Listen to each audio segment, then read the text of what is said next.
Everyone, সবাই কেমন আছো? আশা করি সবাই ভালো আছে। সবাইকে শুভ সকাল। তো এখন আমার এখনই সকাল নতুন এখন থেকে ভিডিওটা শুরু করছি। এখন বাজে প্রায় 11টা বাজতে যাচ্ছে। তো তোমাদের দাদাভাইকে ভাত দিয়ে দিলাম। এদিকে আমার ছেলে কেক খেতে খেতে দুটো কেক খেয়ে যায়, দুটো কেক খায়নি, আর ওদের খেলা করছে বসে বসে।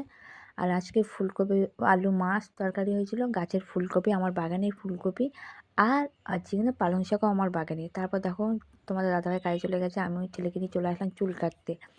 তো রেল লাইন রাস্তা ধরে হাঁটছি, দেখতে পাচ্ছ রেল লাইনের ওপারটা চুল কাটার দোকান। তো রেল লাইনের ওপারটা পার হয়েছি, রেল লাইন ধরে হাঁটছি, দেখতে পাচ্ছ।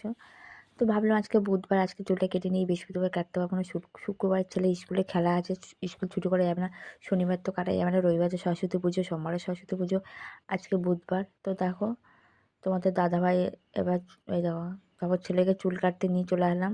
চুল ছেলের চুল কাটা হয়ে গেছে, বাড়ি চলে আসলাম, ঠাকুর দিচ্ছি, দেখতে পাচ্ছ। ঝটপট করে তখন প্রায় 2টো বাজতে যাচ্ছে, 1:30 বাজে, 1:30 পার হয়ে গেছে। আর এগুলো হচ্ছে আমার গাছের ফুল, গাঁদা ফুল, জবা ফুল, যা ফুলই দেখছো সব আমার গাছের ফুল, ঠিক আছে।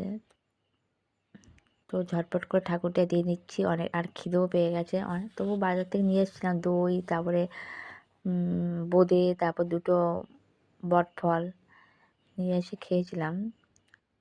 তো দেখতে পাচ্ছ দইটা রাখা ছিল ফ্রিজে, আর মিষ্টিটা খেয়েছি, আর বোঁদেটা রেখেছিলাম ভাত খাওয়ার সময়। পরে ছেলে দই খেয়েছে, আমি বোঁদে খেয়েছি। আর একটা দুঃখের বিষয়, ছেলের বোঁদে রাখতে বলেছিল, তো আমি ওকে না দিয়ে আমি সবটাই খেয়ে নিয়েছি গল্প করতে করতে মনের ভুলে। আমি যে কালকে তো স্কুল থেকে আসার সময় বোঁদে কিনে দেবো। তো যাই হোক, আমরা এখন খেতে বসে গেলাম। ছেলেকে পালং শাক ফুলকপি দিয়ে মাখিয়ে দিয়েছি, আর যেহেতু মাছ খেতে চায় না, ওর জন্য ডিম সেদ্ধ নিয়েছি।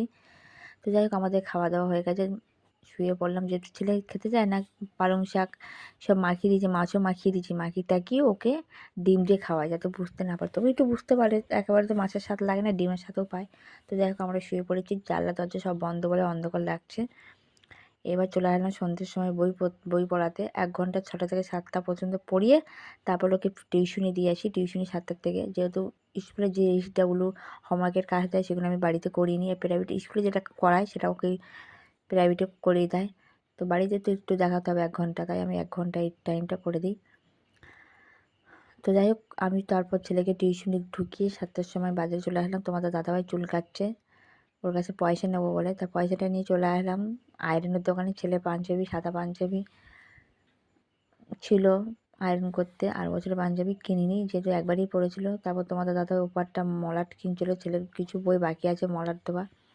আমি আয়রনের দোকানে দাঁড়িয়ে আছি, দেখতে পাচ্ছ, ও আসলে টাকাটা দেবে। তারপর চলে আসলাম পার্লারে, তোমার দাদাভাই চপ কিনে নিয়ে বাড়ি চলে গেছে।